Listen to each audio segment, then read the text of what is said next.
Hafaday, I'm Uni Caballero from the Pacific Daily News, and here are our top stories from the PDN newsroom. Just how much work will it take for the government to run Ordot dump?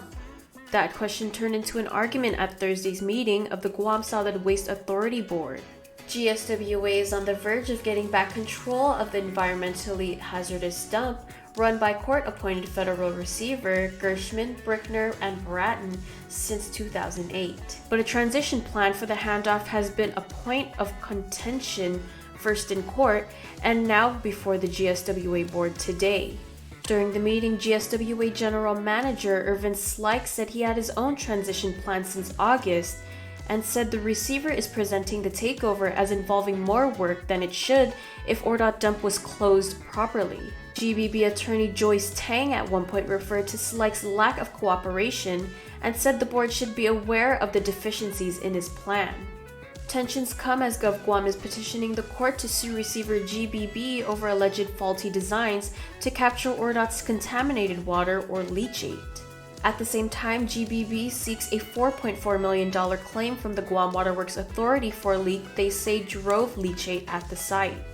In other news, negotiations to reopen the raceway have begun, with the Guam Motorsports Association pushing forward a proposal to reopen and run the old Yigo track property.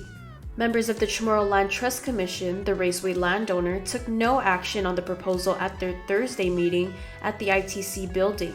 But commissioners did authorize CLTC staff to start discussing the matter with GMA. Recent changes to the law give the CLTC until December to iron out a deal to reopen the raceway.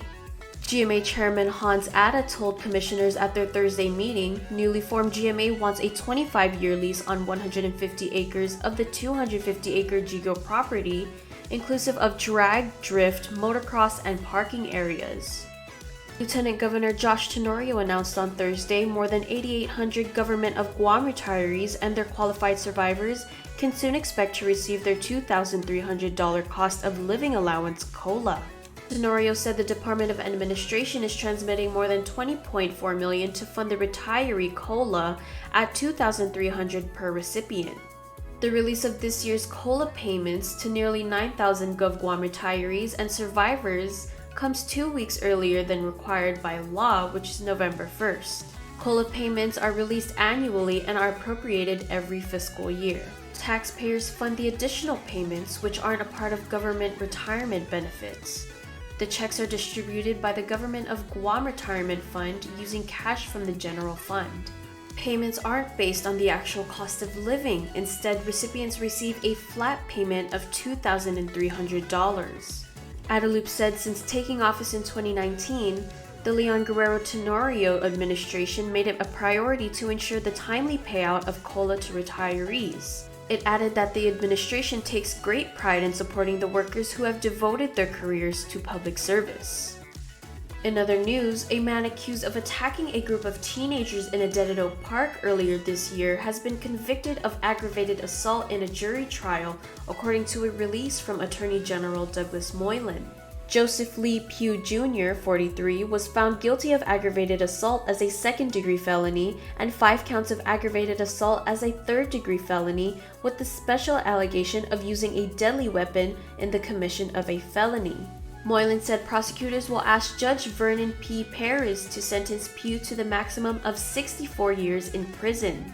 Moylan in a news release said public sports facilities and parks, especially in Dededo, one of our largest villages, must become and remain safe spaces for our teens gathering to play healthy sports activities.